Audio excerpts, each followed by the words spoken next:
Thank you so much for being here. How are you? Good. Well, thank you for playing our game, Nat. Yes, big fan. I would love for you to just take a moment to tell me about your story, where you started in this industry, what got you to where you are now. Okay, yeah. Um, it's a long story, but I'm a video game entrepreneur. We started the company in 1999, and that was right before the dot-com bubble burst. And originally our concept was we were going to be a Netflix for video games. Or by that I mean like Netflix back in the day when they shipped DVDs through the mail. We are going to do that for video games, for like PlayStation 2, Sega Dreamcast type games. And through that we had a fortunate series of pivots, which we can talk about. But eventually that led us to discovering like this class of music games that were really popular in Asia. There was a game called Dance Dance Revolution that was hugely popular, and we all kind of fell in love with those games and wanted to make those types of music games popular here in the U.S. and in Europe, in the West. And over time, it took 5 or 6 years of sort of grinding away at this startup, where we eventually found ourselves in a position to make a game like Guitar Hero 1 in 2005. And the whole trajectory of the company kind of just took off after we made Guitar Hero 1. And we were very fortunate to get acquired by Activision about 9 months after we made Guitar Hero 1, and then eventually we went out to make Guitar Hero 2, 3, 4, all as part of Activision in a very successful run. Mm-hmm. And so that was, in a very sort of short way, the arc of my entrepreneurial career. And yeah, been blessed to be a video game entrepreneur. That's great. So when you told people you wanted to be a video game entrepreneur, what was the reaction? Video games were at that time not as big in industry and as popular. I think a lot of people perhaps didn't think that video games was as interesting an industry to go into as, say, like some other areas of software were at the time. I mean, a video game is a software product, but it's also an entertainment product. I think that was partially what was kind of fascinating to us. My brother Kai and I, who started the company together, we played video games growing up. But, I would say that there was not a whole lot of like big encouragement when we first started. I think people at that time, this was 1999, 2000, the internet was just starting, the World Wide Web and all that stuff.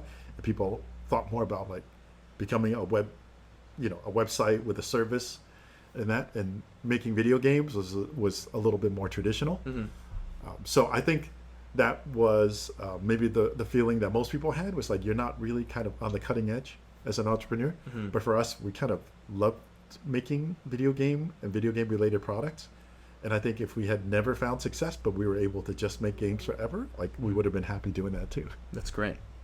So when you got acquired by Activision, what gave you the confidence to say, this is the time that I feel like I'm ready to sell? And have you had any regrets with selling? So that's an interesting product, or interesting question, and very interesting time in our lives. So when Activision first approached us and wanted to buy the company, when we got the first offer from Activision, we had a person on our board. His name was Kelly Sumner. He was previously CEO of a company called Take-Two Interactive. Mm-hmm. They're best known for a game called Grand Theft Auto. And Kelly told us that when that first offer came through, he said, hey, guys, he was talking to my brother and I've made some money in my life, but you guys haven't. And if somebody is going to give you life-changing money, you should think really hard about taking it. Mm-hmm. And really, that was the kind of the first time where I thought about it on personal terms. Mm-hmm. Like, oh yeah, this is life-changing for me. Mm-hmm. Not just about selling a company, but it's about the impact of me and my family. And so I would say, like, that was probably like the biggest influence in terms of me thinking about, like, okay, maybe this is the right time to sell. Mm-hmm. I think to the second part of your question about, do I regret? Yeah. I generally don't regret selling the company to Activision. I would say, there's a sort of a financial part of it. Mm-hmm. And we were very fortunate. We sold to Activision. Activision, when they acquired us, gave us mostly stock. Mm-hmm. That stock at that time was $6.50. Mm-hmm. Last year, Activision was acquired by Microsoft for $95. Mm-hmm. So the stock they gave us appreciated a lot. Wow. So financially, I have no regrets. Wow. The only thing I kind of regret was when after I left Activision and I started back on the path of being an entrepreneur again, I realized how hard it was to build a company from scratch. Yeah. And I was like, oh, but that was only kind of the only minor regret I had about selling the company. I see. So talk to me about, you said the money was life-changing. On a personal level, what did that money do for you? How did it change your life? How did it change the person that you were? Well, you have to remember how quickly this all happened for us. So in roughly September of 2005, so we released Guitar Hero 1 in November of 2005. A couple months before we released the game, we went out to try to raise money. And pitched a bunch of VCs, like nobody invested. And so we had to basically put our own money into launching this game. So we maxed out our credit cards. I went home and talked to my wife about taking out a second mortgage on the house. We had 2 young daughters at the time, and she asked me like, "Hey, where are the kids going to live if this game doesn't sell?" So we went from that kind of a situation where like we basically had to put everything we had financially into the launch of Guitar Hero 1 to 9 months later, Activision came and offered to buy our company for what was then $150 million. And all of a sudden that kind of drastic change in 9 months to go from like, wow, we're risking every penny we have, and it wasn't a lot of money, to like suddenly, wow, this is life changing in the sense that like I don't have to ever worry about money. Possibly multiple generations of my family may never have to worry about money. All happened so quickly in a 9-month span. So like the impact of that in an industry that is really hit driven, the way video games is, like when you have a hit, it just kind of tornadoes and spirals its way up.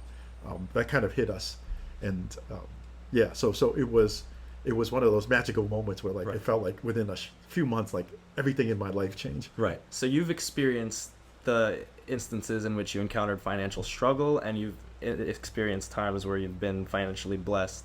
And so I guess my question is, does money buy happiness? Does money buy happiness? That's the eternal question. I think I would say this. Where happiness came for me was having built that product, Guitar Hero 1. And it is something that I will have. I joke with people that like, I think it'll be on my tombstone that I created Guitar Hero. That's how like kind of everybody associates me from there on. Right. And so I think that brought me happiness to know that like I did this, and it brought a lot of joy to people's lives. The money was more, I think, about sort of contentment. Yeah. And and freeing myself of any worries. I think if anybody sets down that entrepreneurial path, most people don't necessarily think about it as like this is a great way to make money. Yeah. I think it's the building that product and that Yeah. process makes like you happy. Yeah. And then the byproduct is if you happen to make a lot of money at it, great. But like that money by itself doesn't necessarily make you happy. It's the legacy. Yeah, it's the fact that like that like I built this thing and I brought it into the world, and it changed people's lives in some way. Right. That's incredible. So you never get tired of hearing like, oh, you invented Guitar Hero, that's you. You never get fed up with being known for that? No, because the great thing is when most people tell me they played Guitar Hero, they usually have a smile on their face when they say it. And that makes me extremely happy to know that I brought joy. Like, with Guitar Hero, we sold a product that brought people together. Give you a very specific example. I realized this after we released Guitar Hero 1. This gentleman wrote a letter to us, and in the letter he said he just spent the previous night playing Guitar Hero with his daughter, and she was a teenager, and he said like, I don't play video games. She was able to tell me how to play this game. She asked me a lot of questions about the music and the bands that were in the game. And he wrote a letter simply to thank us for giving him this moment where, bonding moment with his daughter. He said, I haven't had a moment like that with my daughter in years. And I just wanted to thank you guys for that. Right. And I think that's the kind of thing that makes you happy about what you built. And so like whenever people tell me that and there's some story behind it, I love it. The first thing I say is I thank you for playing our game. Really? That's what I always say. That's great. That's so great. I know in my email to you, I told you what a big fan I was of the game, and I remember in your reply you said thank you for playing the game, and that just made me realize like this is somebody who's like genuinely proud of what he's done and understands the impact that it's had on a lot of people. So I'm sure that's really rewarding. Yeah, Yeah. I don't ever take for granted that somebody actually, took the time to go to a store and paid money, Yeah. and they came and played our game. Yeah. I think just somebody willing to do that, I'm grateful that so many people were Right. willing to do that. Right. A lot of people in these hit-driven industries who find success eventually like start to take it for granted and start to be like, oh, well, yes, you like my music. I get it. My music is good. I don't need to hear like how big a fan you are, right? But I love that hasn't come for you, and you're still somebody who's genuinely aware of like what it's done for people and the impact, and understand like people are going out spending their money to incorporate this thing into their lives. So it's really great that you acknowledge that. But I want to talk a little bit about some of the adversity that you experienced during getting Guitar Hero started. Okay. You mentioned that a lot of VCs rejected funding and didn't want to contribute to its success. Were there ever moments that you came close to giving up and that you felt like you didn't want to proceed, or that maybe it wouldn't even work? Well, were there moments where we felt like it wouldn't work? What we knew from the first day that we got the first prototype, and the first prototype of Guitar Hero was incredibly simple. Like we had this controller that we hacked together, and we had like just dots on a screen scrolling down on a black screen. So this was as simple as it could get.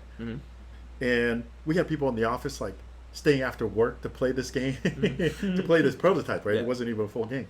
So we always kind of had a sense of, wow, this game is really fun. Yeah. And I tried it, and people would tell us. And then when we finished it, we went out to reviewers. They said, this is really fun. So we kind of knew that the product was good. Whether it would find an audience, we weren't quite sure. And I would say, like, we weren't quite sure how big that audience would be. Right. But we were sure that, like, some small number of people Right. would buy this. So that's how we went into with looking at that product. Was I think we'll make enough money to recoup all the investments that we put into this game.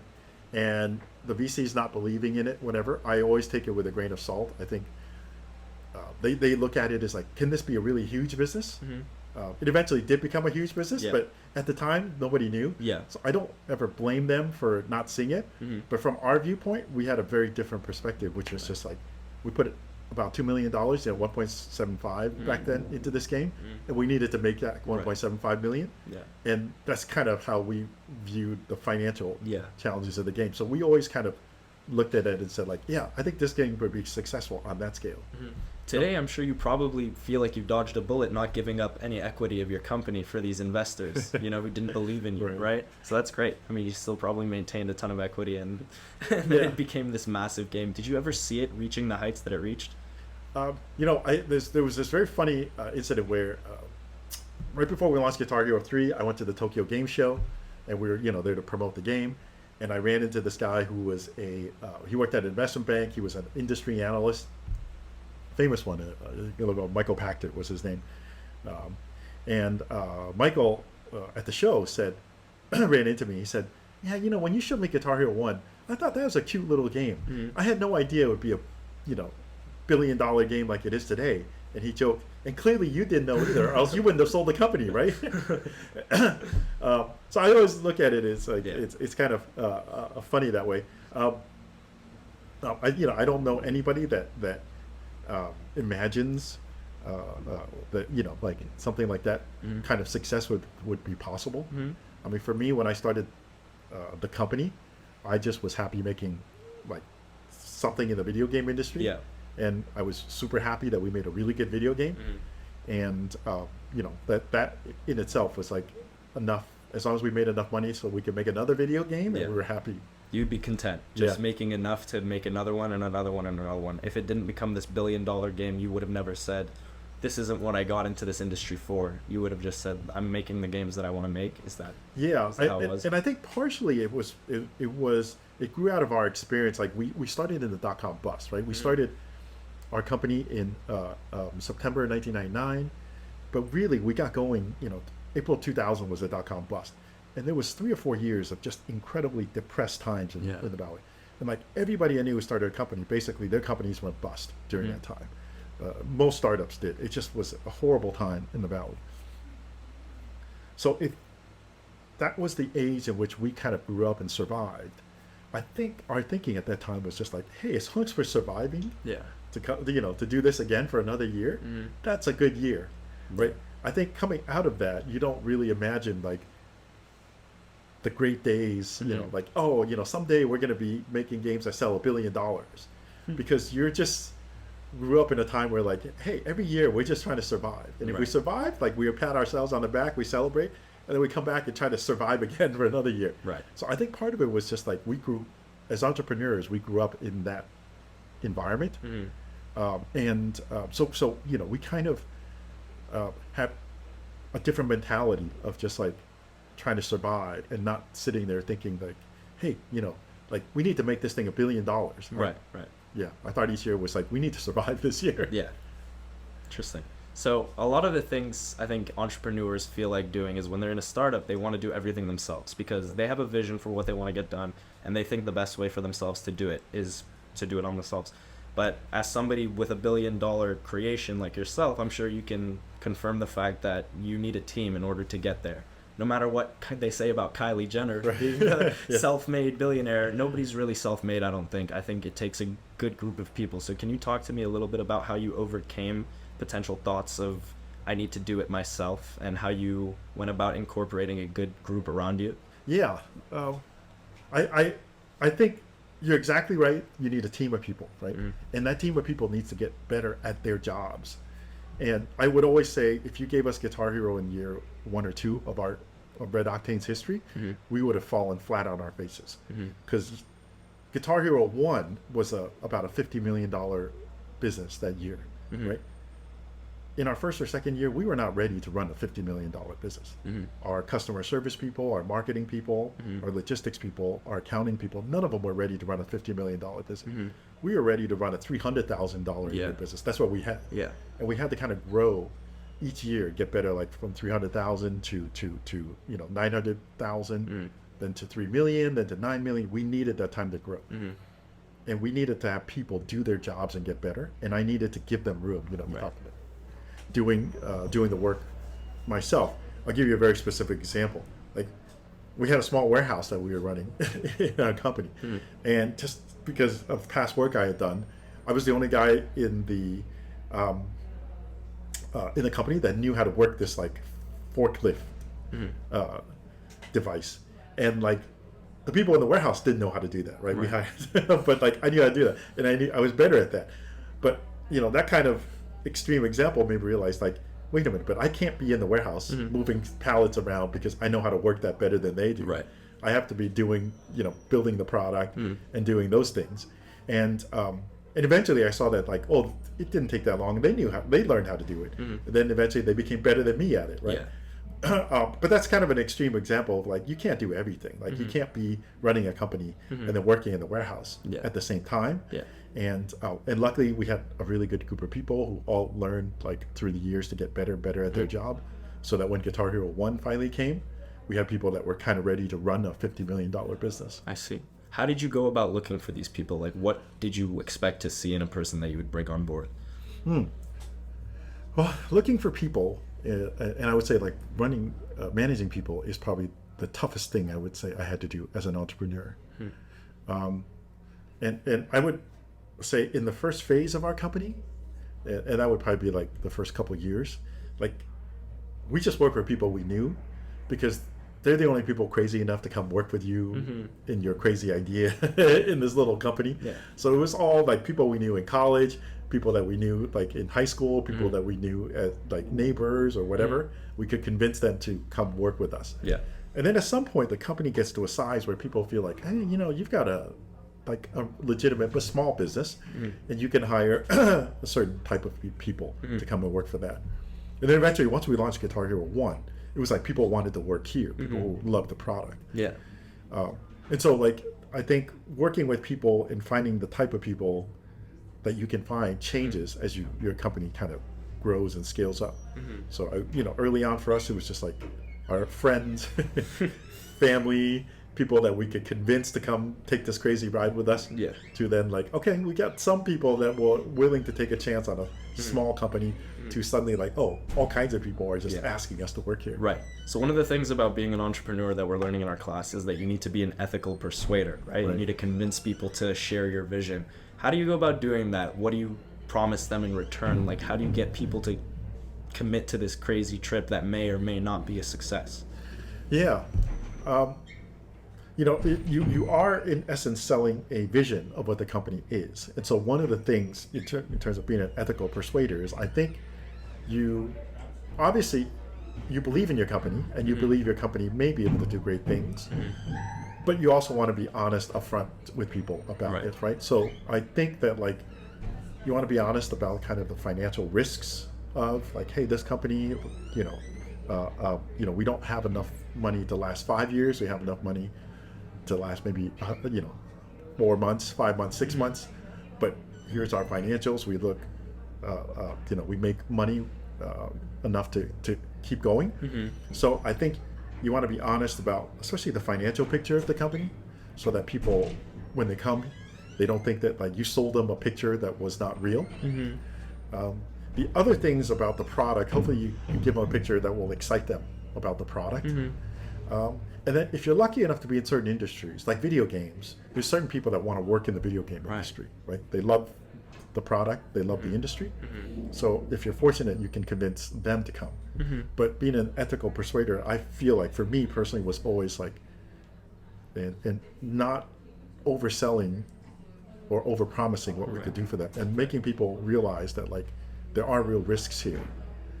I believe we can overcome those risks, but like, when you join us, like there are certain risks involved, and we don't want you to think that like this everything is going to be easy. Right. So to do what you've done in the entrepreneurial field, it doesn't take a college degree, right? But you did go to UC Berkeley for your undergrad, and I want to talk a little bit about whether you think college is necessary for entrepreneurs and how it impacted you. So so I attended UC Berkeley. I graduated with a degree in economics and Asian studies. I wanted to. My goal when I was an undergrad here was I wanted to be a history professor someday. Something went horribly wrong, and I started making video games. But I didn't have a technical degree, for instance, and so everything I learned was on the job, right? And one of the things I was responsible for was the hardware group, because I knew something about manufacturing from really our family's business that my dad started. And so because I knew something about manufacturing, I headed up the hardware business, even though I don't have like an electrical engineering or mechanical engineering degree. So I feel like there's a lot of things which people can learn on the job. It's not as hard as people think. Even some technical aspects, once you dive into it, are not as hard as they appear from the outside. So I always say, like, don't be deterred if you don't have a college education, or even what you think is the right college education. Honestly, 5 years out of school, like very few people are doing the things that they studied in school anyway.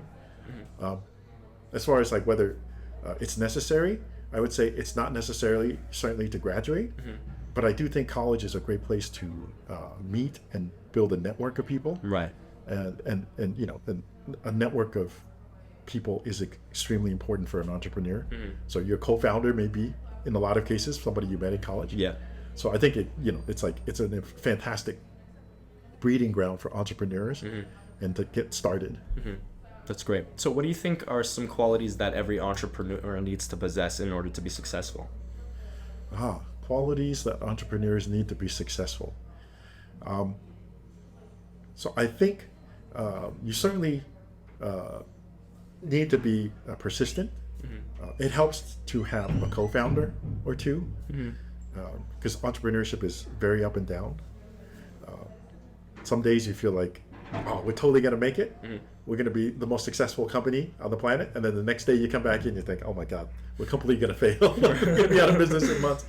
So it helps to have somebody else who, like, when you're really down, they can help pull you up. Yeah. And then when they're really down, then you can help pull them up. So I think having somebody that you can depend on and leaning into that relationship helps to be when you're an entrepreneur. I think the other qualities, persistence. I think persistence in several areas. It helps to be able to be a good communicator. You need to communicate with your employees, your investors. You need to be able to sell the product, all of that. So I think, in terms of soft skills, being a good communicator is extremely helpful. And then I think the rest of it is, like finding the right niche for yourself, something that you get very passionate about. Right. I don't think you can build great products without being really passionate about it. Not for most people. And so I think you have to find the right niche where you can pour your heart and soul into that. So do you think passion is more important than opportunity? What I mean is, like, AI, for example, right now is the up and coming. Say I don't have a passion for that, though. Say there's definitely opportunity for me to be successful there, but I have no interest in it. Would it be better to chase my passion or to take the opportunity? Wow, that is a awful difficult trade-off for most people. Yeah. You're exactly right that some things are massive opportunities, right?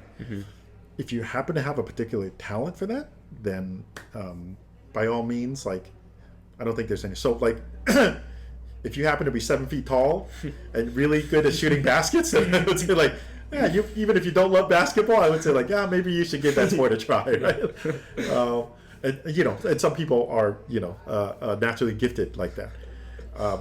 But in most cases, I think as an entrepreneur, like, to build a world-class product, build one of the best products ever, like, you have to be able to pour everything. For us, each game, like, we poured everything we had into that game. And then you got to come back and do it again the next year. Yeah. So Guitar Hero 1, we poured everything we had, and then we had to do it again for 2. Then we had to do it again for 3. And I don't think you can make a game that ends up, a product that ends up becoming the best-selling game in the world, right? A billion-dollar product. I don't think you can reach that level of success unless you are really, really passionate about that thing. Right. So whether it's like opening a restaurant and being a chef, or making a video game, whatever it is, like, unless you're really passionate, you may be able to do it once, possibly twice, but you're not going to do it like over and over. So yeah, I think, like, to be great, you have to have passion. Unless you're like the 0.1%, like, you grew up 7 feet tall and you can dunk a basketball and you shoot for 3 points, then you should probably stick with that. And when Guitar Hero 1 came out and you got them to retailer stores, how did you get the exposure necessary to get in those stores? Like, was it through conventions and then, like, somebody at Best Buy saw your game, or how did it work? So it starts with, like, we would take our game to retail trade shows. Like, we took it to E3, which is the biggest video game trade show in America. It's in Los Angeles each year. And then out of that, some press will write about it. And a lot of press, when we took it down to E3 that year, said, like, hey, this could be the most fun game of the year. Yeah. So with that amount of buzz, some of the buyers start paying attention. And then, we went to pitch Best Buy, we went to pitch GameStop, we went to pitch others. The secret, which I didn't know at the time, was that, honestly, the GameStop is in this category called a specialty retailer. They specialize in that. So their promise to the consumer is, like, any game you want to buy, we have it, because that's their niche in the market. Yeah. So I understood years later that, like, it doesn't matter what you bring to them. If it's a game, they're going to take it because that's their promise to consumer. Right. And Best Buy is a little bit up from that in terms of, like, they don't promise every game, but they promise, like, they sell to tech savvy people. So they say, like, if it's a technology product, we probably will have it, or some version of it, right? And so when you bring, like, if GameStop was carrying 2,000 video game titles, Best Buy would carry 300, let's say. And then by the time you get to, like, the mass retailers like Walmart, then they might only carry, like, 40 titles. So you had to be in the top 40 games of that. So we learned to segment the market that way. And maybe this is getting a bit too wonky for the audience, but, like, you learn about the distribution channels and you learn how to use them in your favor. We did not know going in, so we had to kind of learn this on the job. So like, the funny thing is, if you go pitch Amazon, it is the everything store, so they will take everything. Yeah. Right? So that's kind of an easy path. So, like, you pick the paths that line up easier for you to get started. So was there a moment that you knew you made it? You knew, I'm successful? Was it like a dollar amount that made you realize like that's it, I'm successful, or what was the moment that you truly sat back and said, wow, like I've made it? Yeah, I would say even when we released Guitar Hero 1, we were still a little bit nervous about whether this game would truly sell. Even though we were like winning awards and reviews. But you know, we launched this game in November, and I remember on day one, Best Buy, the buyer at Best Buy, she's fantastic, Casey Sandra, called us up and said, hey, we sold 3,000 units in the first 2 hours. And the crazy thing was, they had given us a forecast. They thought they could sell 30,000 units in all of the Christmas season. So that's 3 months they thought they could sell 30,000 units, 10,000 units a month. Instead, she called us and said, we sold 3,000 units in the first 2 hours. Wow. And we need 80,000 units next week. And then I had to explain, like, hey, you know, these guitars are made in China. They come over here on the ship, right? And next week we have 5,000 units, and you got to split that with GameStop. So the demand was like for 80,000 units from Best Buy, and we could give them like 2,500. Oh my god! That was like the huge discrepancy, right? But it was not until the moment she told us that we sold 3,000 units in the first 2 hours, and we need 80,000 units next week, that I realized, like, oh, holy crap, we got a hit. So what did you do about it? How'd you get the 80,000 units? Was it just pre-orders or? No, so we, the thing is, when you build a physical product, right, you can only increase supply so quickly. And so we had to go back to China, to the factories, and say, like, hey, we need to double production. And then they would try to double production. And it's not easy. Like, they have to develop tooling, they have to hire new people to assemble the product and all this. And then when you double it, you realize it's still not enough. So you ask them again, like, hey, can you double production again? And then they would go back and try to do it again. And then if that still wasn't enough, you go back and say, hey, can you double production again? And they keep trying to, okay, we'll try to hire more people. So when you build a physical product, it's not like software where you could just overnight say, like, 80,000 units done. Right? Like it took us really, for Guitar Hero, if you look at Guitar Hero 1, 2, or 3, it really took us 2.5 years before we found the point where we got production to meet demand. Really? Yeah, and it was just a slow process of figuring out, like, okay, we need to solve some supply chain bottleneck, and then to try to. So what was the solution? How did you guys go about solving that? So you go back in the factory and try to double production, right? And then at some point you realize, okay, we might need a second factory. So you go talk to another company that has a factory and say, hey, this is the product we want you to build for us.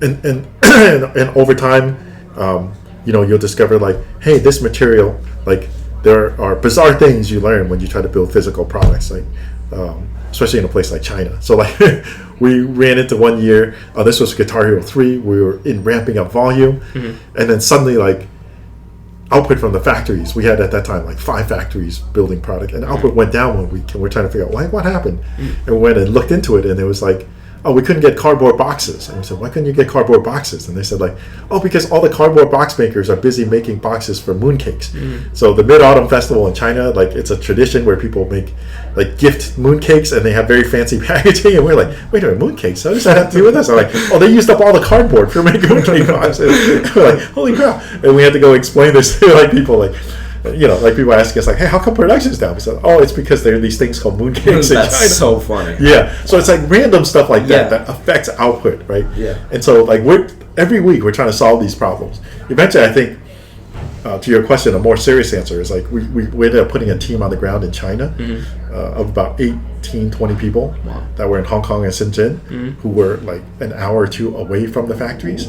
That was really what enabled us to scale production, was we had to have people on the ground that were close. Like, a problem comes up, they're there in an hour to try to help figure out what happened. If, like, a problem came up and I had to fly over there, it would take me 2 or 3 days to get there, then, like, that kind of problem, like, solving doesn't work. I just have to say, this is such an incredible learning experience for me. I can't thank you enough. Kind of to wrap things up, I always like to ask my guests, what's one problem that you see in the world? The biggest problem, if you could solve it, what would it be? Wow, the biggest problem I could see in the world. That's an awful difficult one. I think on a personal basis, somebody always told me something, and when you say I can solve, like, I assume that means, like, with the current skill set that I have. This very wise friend of mine always said, like, you video game people have a very unique way of looking at the world, and you should take those skills and apply it to bigger industries, like medical and health and things like that. And I learned that he was right to the extent I used to go to conferences that were like something called Games for Health. But what video game people are particularly good at is creating fun. And that could be applied to other industries to help solve. So like, while video games itself can't, for instance, rid childhood obesity, like our ideas can help people who are trying to get kids to exercise to put more fun into those products, right? And so I would say, like, if there was problems that I could solve, it would be ones where I could use my video game sort of know-how and apply it to, like, say, okay, let's try to solve child obesity. And I think, like, for instance, that one would be one where I feel like I could effectively solve. World peace is not something probably video games could bring on. Well, I mean, if everyone played Guitar Hero, I'm sure they'd be more happy. Yeah, So, yeah, maybe that'll work. Yeah, ladies and gentlemen, Charles Huang.